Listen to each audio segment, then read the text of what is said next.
राजस्थान में उपचुनाव का घमासान मचा हुआ है और अंततः मांगरोल में चुनावी घमासान, चुनावी चौसर परवान पर है। भाजपा और कांग्रेस दोनों दल एडी चोटी का जोर लगा रहे हैं। वही निर्दलीय प्रत्याशी ने भी अपना दाव ठोक दिया, जिसके चलते अंततः मांगरोल विधानसभा में त्रिकोणीय मुकाबला हुआ है। हमारे साथ स्टूडियो में और भी मेहमान है। चुनावी चर्चा में आज उनसे बातचीत करते हैं, आखिर क्या करोड़ बदलेगा और क्या रहेगा अंततः मांगरोल उपचुनाव में। जानते हैं, हमारे साथ गोविंद जी वैष्णव है, वरिष्ठ पत्रकार, इनसे पूछते हैं। जैसा कि आप जानते हैं कि मुख्य मुकाबला 3 प्रत्याशियों के बीच में है। कांग्रेस से प्रमोद जैन भाया है, वहीं बीजेपी से मोहनपाल सुमन है और निर्दलीय प्रत्याशी है नरेश मीणा, जो अभी वर्तमान में सुर्खियों में और अपनी बेबाक बयानबाजी के चलते दोनों को टक्कर दे रहे हैं। बात करें राजनीति की, तो यहाँ पर एक राजनीति का समीकरण, एक अखाड़ा बना हुआ है 12। सबसे बड़ा अखाड़ा है प्रमोद जैन भाया। इसके खिलाफ बयानबाजी करे नरेश मीणा कि भाया खा गया कि जोर शोर से उसके भाषण चल रहे हैं। और बात करें मोहनपाल सुमन की, प्रतिष्ठा दाव पर है, वसुंधरा राजे मैदान में आ गई है प्रचार करने के लिए। उधर कांग्रेस के लिए प्रमोद जैन भाया के लिए मैदान में आ गए हैं गोविंद सिंह डोटासरा।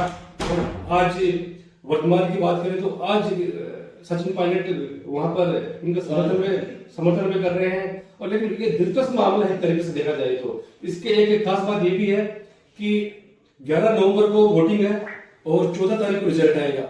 रिजल्ट जो भी आएगा लेकिन ये जबरदस्त होगा।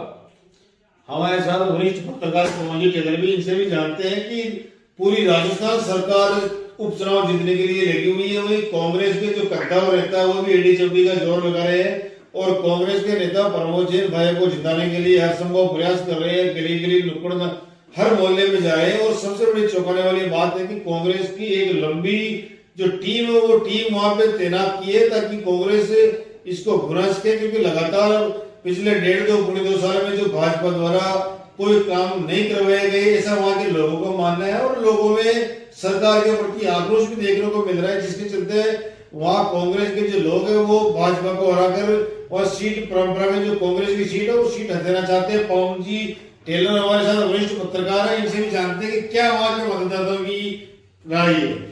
देखिए, अंतः जो उपचुनाव है उसको लेकर अभी तक जो तस्वीरें सामने आई है उसको लेकर एक बात तो पूरी तरह से साफ है कि विकास के जो मुद्दे अभी तक जो नदारद रहे हैं, विकास की जो कमियां हैं, जो उनके जो प्रत्याशी सामने जो प्रत्याशी है कांग्रेस से हो चाहे निर्दलीय नरेश मीणा हो, उन्होंने जो अभी तक उनको जिस तरीके से जिन जिन मुद्दों पर घेरा है वो मुद्दे वहां पर हावी होते हुए नजर आ रहे हैं। कहीं ना कहीं सड़कों की समस्या हो या बहुत सारी जो आम जन से जो जुड़ी हुई समस्याएं हैं, मूलभूत सुविधाएं हैं, उनका जो अभाव है, उनको लेकर चुनावी माहौल थोड़ा दिलचस्प बन चुका है। और आज जिस तरीके से बीजेपी के समर्थन में वसुंधरा राजे की जिस तरीके से एंट्री हुई है, उस दृष्टि में लोगों को जो वहां पर जो जन समूह लोगों ने देखा है उसको लेकर भाजपा के पक्ष में थोड़ा सा पलड़ा कुछ हद तक भारी होता हुआ नजर आ रहा है। वसुंधरा राजे की जहां बात की जाए तो आसपास का उनका जो झालावाड़ क्षेत्र है वहां से वो आती है और 12 में भी उनकी अच्छी खासी पकड़ है आमजन के बीच। इस लिहाज से बीजेपी कुछ हद तक कुछ आगे निकलती हुई नजर आ रही है। लेकिन निर्दलीय प्रत्याशी नरेश मीणा चुनावी मैदान में है, जो माहौल को लेकर पूरी तरह से हावी है। प्रमोद जैन भाया को घेर रहे हैं लगातार, उनके कुछ वीडियो भी सोशल मीडिया पर तरह तरह से वायरल हुए। उसको लेकर चुनावी माहौल जो है वो काफी दिलचस्प बना हुआ है। नतीजा चुनावी माहौल, चुनाव का जो नतीजा है वो कुछ, लेकिन नरेश मीणा द्वारा बयानबाजी अपने समर्थकों के साथ धक्का मुक्की करने के बाद उनका जो चुनावी जो मजबूत होनी चाहिए था वो भी नहीं हो पा रहा है। बिल्कुल बिल्कुल, उन्होंने जिस तरीके से बीजेपी के जो प्रत्याशी उनको घेर रहे हैं उसके बिहार पे जो जन समर्थन हासिल करने का उनका प्रयास है उसमें वो किसी हद तक कामयाब हुए। देखिए, नरेश मीणा के अपना अंदाज है, वो अपने इसी बयान से इसी अंदाज से जाने जाते हैं। उनका ये तेवर है, वो तेवर दिखाते हैं कि एक चुनावी सभा में तो अपने समर्थकों के साथ मारपीट तक भी कर दी थी, ऐसा वीडियो भी वायरल हुआ था। लगातार वो सुर्खियों में बना रहना चाहते हैं। जितनी वो सुर्खियों में रहेंगे उतना ज्यादा सोशल मीडिया उनको हाइलाइट करेगा और वो खुद ये चाहते हैं कि बने रहे मीडिया के अंदर, किस तरीके से भूमिका निभाए, और वो उस पर सफल हो रहे हैं देखा जाए तो। देखिए, चर्चाओं में और सुर्खियों में बने रहना जीत का कोई पायदान नहीं होता है। इसका ये मतलब नहीं है कि वो चर्चाओं में है तो जीत की ओर आगे बढ़ रहे हैं। हाँ, उनके होने से चुनावी माहौल जरूर गरमाया हुआ है और काफी दिलचस्प ये त्रिकोणीय मुकाबला यहाँ पर देखा जाए तो उपचुनाव ये राजनीति का एक अखाड़ा है जिसके अंदर सबसे बड़ी एक राजनीति की साख लगी है। राजनीति की साख इसलिए लगी है, वसुंधरा राजे की साख लगी मोरबा सुमन पर, और नरेश और बात करें प्रमोद चंद भाया पर साख लगी है गोविंद सिंह डोटासरा की। तो अपने अपने प्रतिष्ठा है बड़े नेताओं के साथ, ये आने वाला विधानसभा की एक भूमिका निभाएगा। तो क्या लगता है कि इन तीनों में कौन भारी पड़ेगा?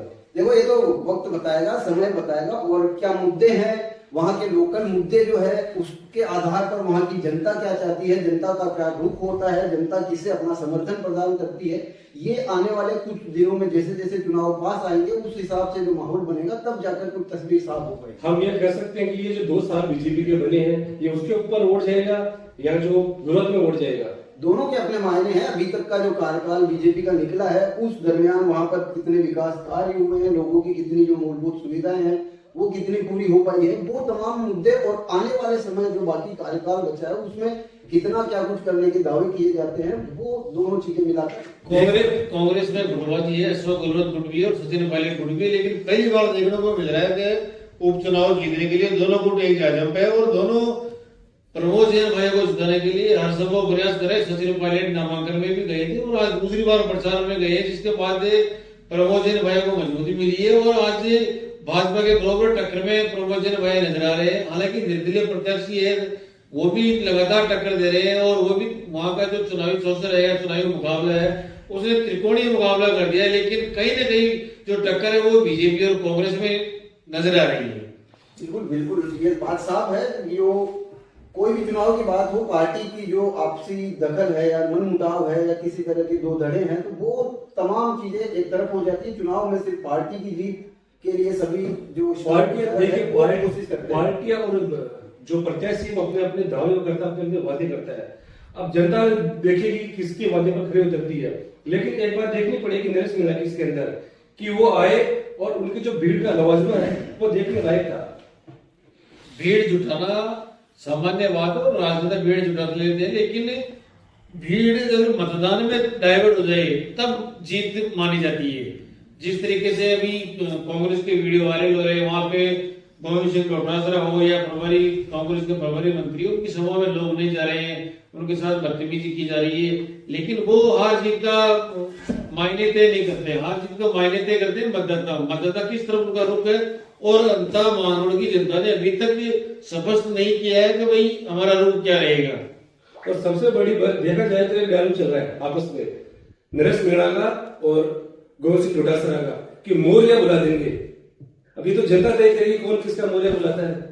गोविंद सिंह डोटासरा का ये एक अंदाज रहा है, उनका बोलने की जो शैली है, वो कहीं भी जाते हैं चुनावी सभा में ये खाली इस लोगों को आकर्षित करने के लिए चुनाव की बात नहीं है। इसके अलावा पिछले जो विधानसभा चुनाव हुए थे उसमें भी वो मौर्य बुला देंगे, जगह जगह ये उनका एक है, लेकिन इसको उस जगह से नजरिए से जोड़कर देखा जाना ठीक नहीं है। बाकी ये है कि जो चुनावी नतीजे जो होंगे वो जनता किसे अपना प्रतिनिधि चुनती है, ये आने वाले समय में कुछ दिनों बाद साफ होगा। इस बारे में अभी कुछ कहना मेरे ख्याल से जल्दबाजी होगी। ठीक।